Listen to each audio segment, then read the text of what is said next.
نحمده ونصلي على رسوله الكريم أما بعد قال الله تبارك وتعالى في القرآن المجيد ربنا وابعث فيهم رسولا منهم يتلو عليهم آياتك ويعلمهم الكتاب والحكمة ويزكيهم وقال النبي صلى الله عليه وسلم الماهر بالقرآن مع السفرة الكرام البررة والذي يقرأ القرآن ويتعتع فيه وهو عليه شاق له أجران صدق الله مولانا العظيم وصدق رسوله النبي الكريم۔ سب سے پہلے محبت کے ساتھ خلوص دل کے ساتھ درود شریف پڑھ لیں۔ اللہم صلی علی سیدنا محمد وعلی آل سیدنا محمد وبارک وسلم علیہ۔ سب سے پہلے میں قاری عمر صاحب کو اور تمام حضرات کو قرآن مجید کی تکمیل پر مبارکباد پیش کرتا ہوں۔ اللہ تعالیٰ قاری صاحب کے سنانے کو اور آپ حضرات کے سننے کو اپنی بارگاہ میں قبول فرمائیں اور ہم سب کے لیے اللہ تعالیٰ آخرت میں نجات کا ذریعہ بنائیں۔ اسی مناسبت سے کچھ باتیں عرض کروں گا۔ میں نے سورہ بقرہ کی ایک آیت تلاوت کی ہے، غالباً یہ آیت نمبر 129 ہے۔ اس میں حضرت ابراہیم علیہ السلام کی ایک دعا کا ذکر ہے۔ حضرت ابراہیم علیہ السلام نے بہت سی دعائیں مانگی۔ ایک اس موقع پر کہ جب اپنے چھوٹے سے بچے اور بیوی کو بیت اللہ کی جگہ پہ چھوڑ کے واپس جا رہے تھے، اس وقت بیت اللہ کا یہ مکان اور یہ تعمیر نہیں تھی، بلکہ ریت کا ایک ٹیلا یا ٹبہ نما جگہ تھی، اور وہاں کوئی آبادی نہیں، کوئی پانی کا کنواں نہیں، یا تو سنگلاخ چٹانیں یا چٹیل میدان۔ تو حضرت ابراہیم علیہ السلام کو اللہ کا امر تھا کہ اپنی بیوی اور اپنے بچے کو وہاں چھوڑنا ہے، پاس نہیں رہنا بلکہ وہاں چھوڑ کر واپس جانا ہے۔ بہت بڑا امتحان تھا۔ چھوٹا سا بچہ ارمانوں سے ملا، رب ہب لی من الصالحین۔ سورہ صافات ہے کہ ابراہیم علیہ السلام دعا مانگتے رہے، بڑھاپے میں جا کے پہلا بیٹا ملا، حضرت اسماعیل علیہ السلام۔ تو کتنا بڑا امتحان ہے کہ بچے اور بیوی کو چھوڑ کے جانا ہے ایسی جگہ پہ۔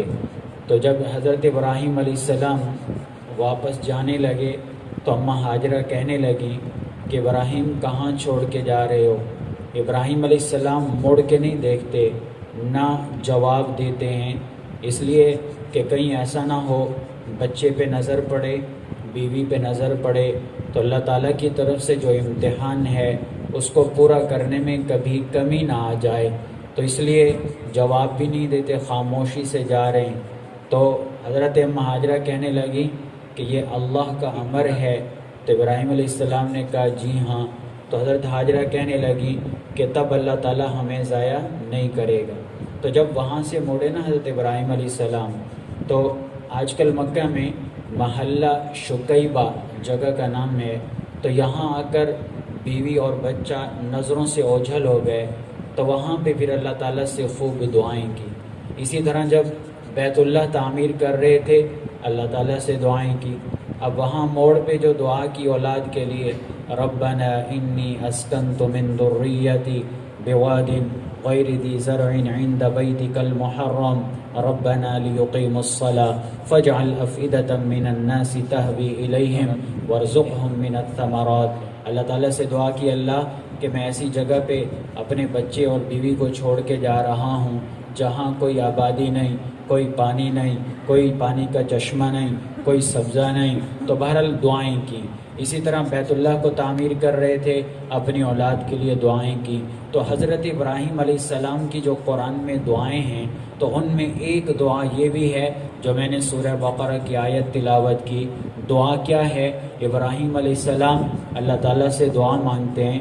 کیا دعا ہے؟ توجہ چاہتا ہوں۔ فرمایا ربنا وابعث فیہم رسولا، اے ہمارے رب میری اولاد میں ایک پیغمبر بھیجنا، اور اس پیغمبر کا کام کیا ہو، اس پیغمبر کے مقاصد کیا ہوں، اس پیغمبر کی ذمہ داری کیا ہو۔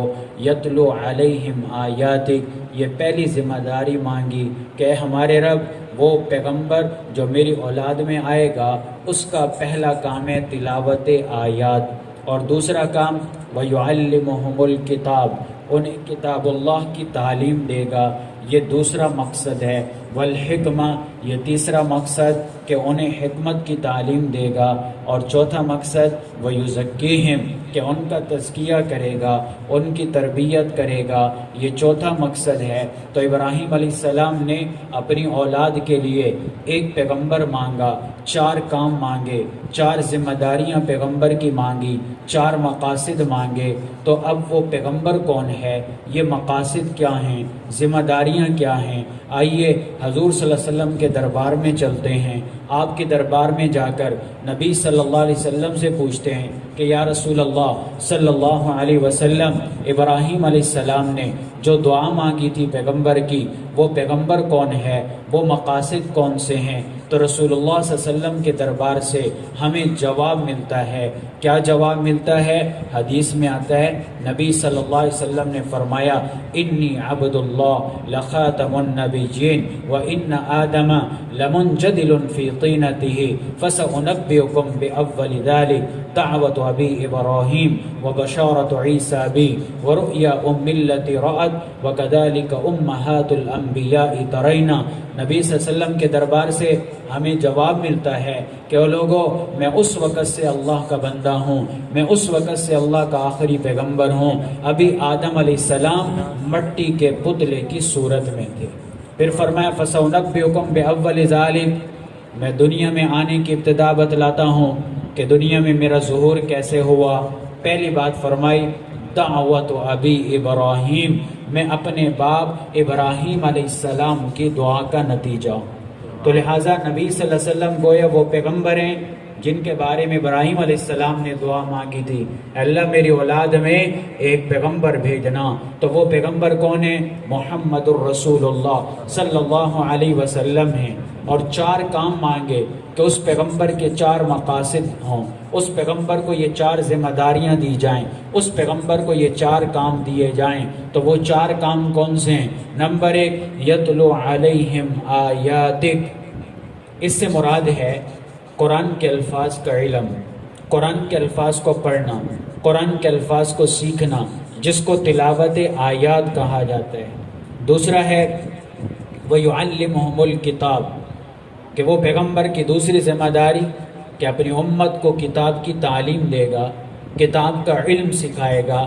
اس سے مراد ہے علم و احکام القرآن، قرآن کے احکام سکھانا، قرآن کے مسائل سکھانا۔ اور تیسرا مقصد ہے الحکمہ، علماء کرام فرماتے ہیں حکمت سے مراد نبی صلی اللہ علیہ وسلم کے احادیث ہیں جو قرآن کی تشریح ہیں، یہ گویا علم الاحادیث ہے۔ اور چوتھا مقصد وَيُزَكِّيهِمْ، کہ امت کی تربیت کرے گا، اس سے مراد علم تصوف۔ یہ 4 کام نبی صلی اللہ علیہ وسلم کے ہیں، یہ 4 مقاصد نبی صلی اللہ علیہ وسلم کے ہیں۔ تو ابراہیم علیہ السلام نے ہزاروں سال پہلے دعا کی تھی اللہ میری اولاد میں پیغمبر بھیجنا، اللہ تعالیٰ نے وہ پیغمبر محمد الرسول اللہ صلی اللہ علیہ وسلم کی صورت میں بھیجا۔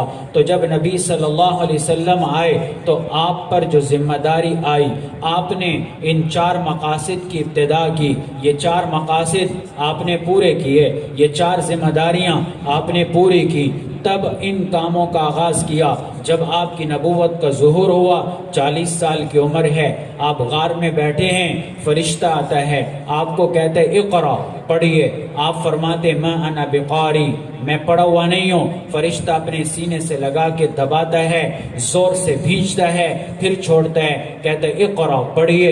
آپ فرماتے ما انا بقاری، میں پڑھا ہوا نہیں ہوں. پھر فرشتہ اپنے سینے سے لگا کر زور سے بھینچتا ہے، پھر چھوڑتا ہے، کہتا ہے اقرا، پڑھیے. 3 بار کہنے کے بعد چوتھی بار فرشتہ کہتا ہے اقرا بسم ربک الذی خلق، خلق الانسان من علق، اقرا وربک الاکرم الذی علم بالقلم، علم الانسان ما لم يعلم. ان 5 آیات کا اترنا تھا کہ نبی صلی اللہ علیہ وسلم کی ذمہ داری شروع ہو گئی، آپ کے مقاصد کی ابتدا ہو گئی. تو آپ نے ان مقاصد کو پورا کیا. پہلا مقصد ہے یتلو علیہم آیاتی، کہ وہ پیغمبر قرآن کی آیات اپنی امت کو پڑھائے گا، قرآن کے الفاظ کا علم اپنی امت کو دے گا، قرآن کے الفاظ اپنی امت کو سکھائے گا. نبی صلی اللہ علیہ وسلم پر جیسے ہی وحی اترتی تھی، قرآن کے الفاظ اترتے تھے، تو نبی صلی اللہ علیہ وسلم وہ الفاظ لکھوا بھی لیا کرتے تھے اور صحابہ کو وہ الفاظ سکھایا بھی کرتے تھے، صحابہ کو وہ الفاظ پڑھایا بھی کرتے تھے. یہی وجہ ہے کہ نبی صلی اللہ علیہ وسلم کے جو پہلے شاگرد ہیں مردوں میں، حضرت سیدنا ابو بکر صدیق رضی اللہ تعالیٰ عنہ، نبی صلی اللہ علیہ وسلم سے قرآن کے الفاظ سیکھے، قرآن پڑھا اور آگے پھر پڑھانا فوری شروع کر دیا.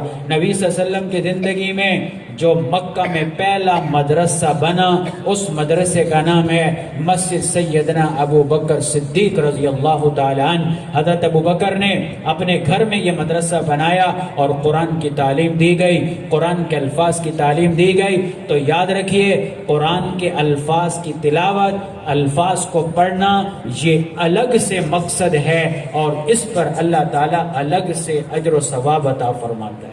ایک حدیث میں آتا ہے، نبی صلی اللہ علیہ وسلم نے ارشاد فرمایا کہ من قرأ حرفا من کتاب اللہ فلہ حسنۃ والحسنۃ بعشر امثالها لا اقول الف لام حرف بل الف حرف لام حرف میم حرف. نبی صلی اللہ علیہ وسلم نے فرمایا جو قرآن کا ایک حرف پڑھتا ہے اللہ تعالیٰ اس کو 10 نیکیاں دیتے ہیں. کتنی نیکیاں ملتی ہیں؟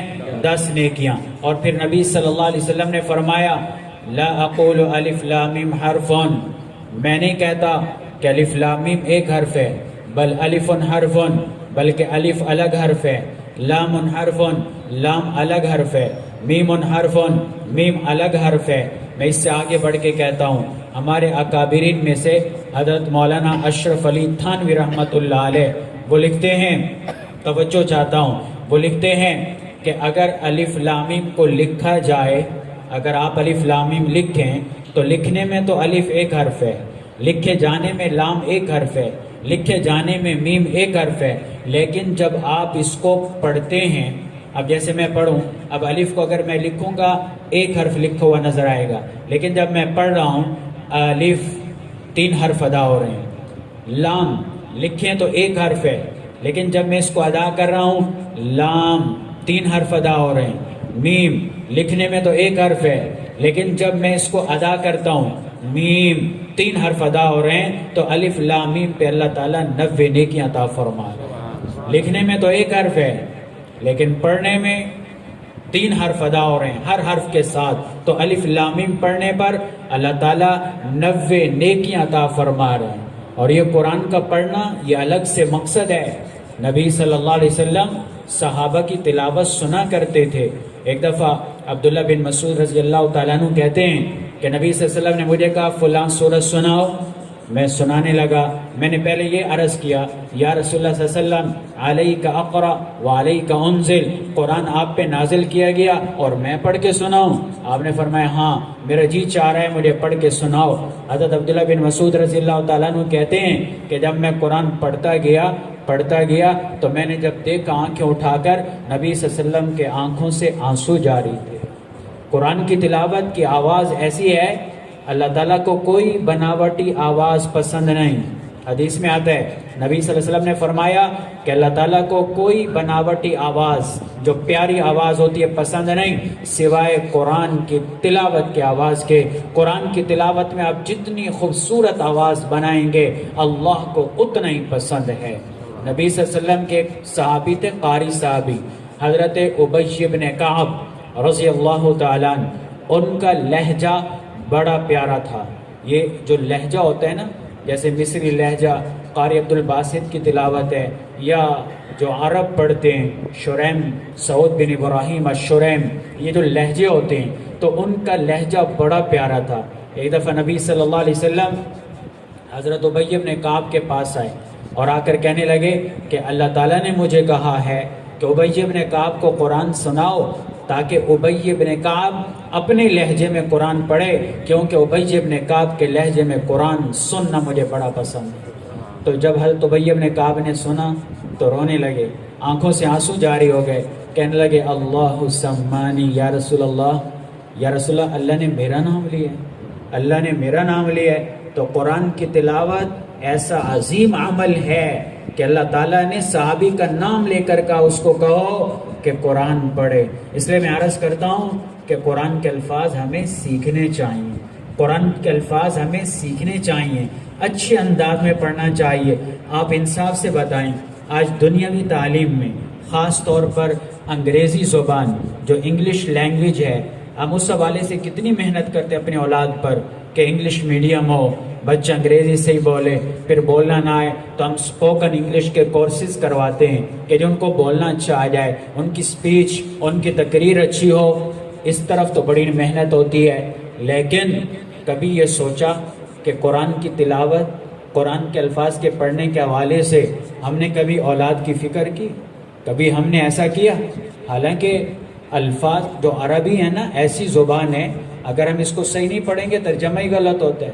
آج ہم اپنی اذانوں کو دیکھ لیں، نمازوں کو دیکھ لیں، نماز میں قرآن پڑھتے ہیں، اذانیں دی جاتی ہیں، ہماری کئی اذانیں ٹھیک نہیں۔ آپ کبھی نا کل سے تجربہ کرنا، صبح کے ٹائم سے اب مسجد میں جو اذانیں دی جاتی ہیں، بعض اذانیں تو ایسی ہوتی ہیں یقین کرو بڑا ڈر لگتا ہے۔ اب مثلا اذان کا پہلا کلمہ ہے نا اللہ اکبر، پہلا کلمہ یہی ہے نا، اب اس کا معنی کیا ہے؟ اللہ سب سے بڑا ہے۔ لیکن آپ کل سے غور کرنا میری بات پہ، تاکہ میری بات آپ کو سمجھ آئے۔ اذانیں سننا ہمارے شہر کی تو کئی مسجدوں سے اذانوں کی آواز آ رہی ہوگی، خاص طور پہ جو بزرگ ہوتے ہیں، اللہ اکبر۔ اب اگر اللہ اکبر پڑھے، معاذ اللہ، اکبر شیطان کے لیے بولا جاتا ہے، کتنا معنی چینج ہو گیا ہے۔ اسی طرح اشہد ان محمد رسول اللہ، اب اس کا معنی کیا ہے؟ میں گواہی دیتا ہوں کہ بے شک محمد صلی اللہ علیہ وسلم اللہ کے پیغمبر ہیں۔ اب عام طور پر اذانیں کیسے دی جاتی ہیں؟ جو توجہ نہیں کرتے اذانوں پہ، اشہد ان ایسے کھینچ لیتے ہیں کئی بیچارے بزرگ، اب وہ معنی ہی تبدیل ہو جاتے ہیں۔ انا اس کا مطلب ہے کہ ہم سب، معاذ اللہ، ہم سب، گویا رسالت کا اعلان ہو رہا ہے اپنے لیے۔ یہ کمزوری ہے۔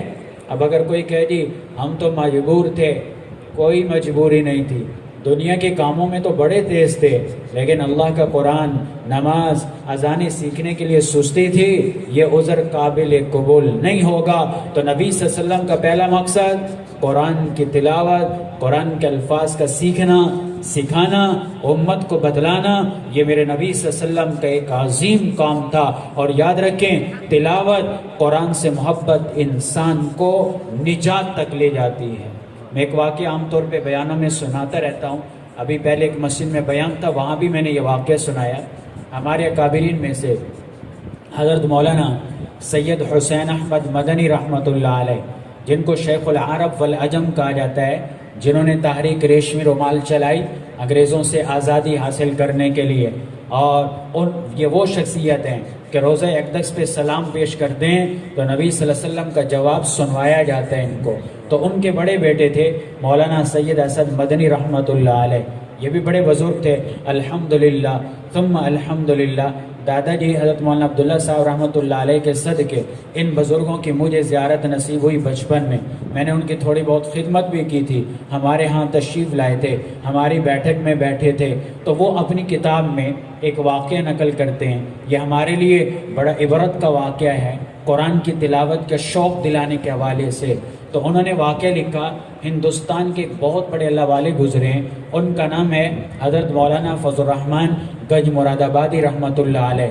تو ان کے خلیفہ تھے، ان کے خلیفہ کا نام تھا منشی رحمت علی، یہ جاب ہولڈر تھے، سرکاری ملازم تھے۔ تو ایک دفعہ یہ اپنی ملازمت کے لیے کہیں جا رہے تھے، رستے میں دیکھا لوگوں کا رش لگا ہوا ہے، رش موجود ہے، تو انہوں نے کہا کیا بات ہے؟ لوگوں نے کہا کہ ایک جنازہ تیار ہے اور اس بندے نے وصیت کی تھی کہ میرا جنازہ منشی رحمت علی پڑھائیں گے، تو آپ نے ان کا جنازہ پڑھانا ہے۔ تو انہوں نے جنازہ پڑھایا، میت کو دفنایا، قبر پہ مٹی ڈال کے چلے گئے جہاں ملازمت تھی۔ جب وہاں گئے تو اس دور میں ملازمت کے ایک کارڈ ہوا کرتا تھا، انہوں نے جیب میں کارڈ دیکھا تو کارڈ گم، پریشان، واپس آئے کہ شاید وہاں مٹی میں گر گیا ہوگا، کیونکہ جب دفنا رہے تھے مٹی ڈال رہے تھے تو وہاں کچھ لوگ ابھی کھڑے تھے قبر پہ، آ کے کہنے لگے بھائیوں میرا کارڈ گم ہو گیا ہے، میری مدد کرواؤ، مٹی اٹھاتے ہیں شاید کارڈ یہاں مل جائے، میری ملازمت کا مسئلہ ہے۔ تو جب مٹی اٹھانا شروع کی، اٹھاتے گئے اصل قبر ظاہر ہو گئی۔ جب اصل قبر ظاہر ہوئی تو دیکھا گلاب کے پھولوں سے قبر بھری پڑی۔ وہ حیران ہو گئے، اپنے کارڈ بھول گئے، کہا اس بندے کا عمل بتاؤ کیا عمل تھا؟ کہا یہ اس کا گھر کہاں ہے؟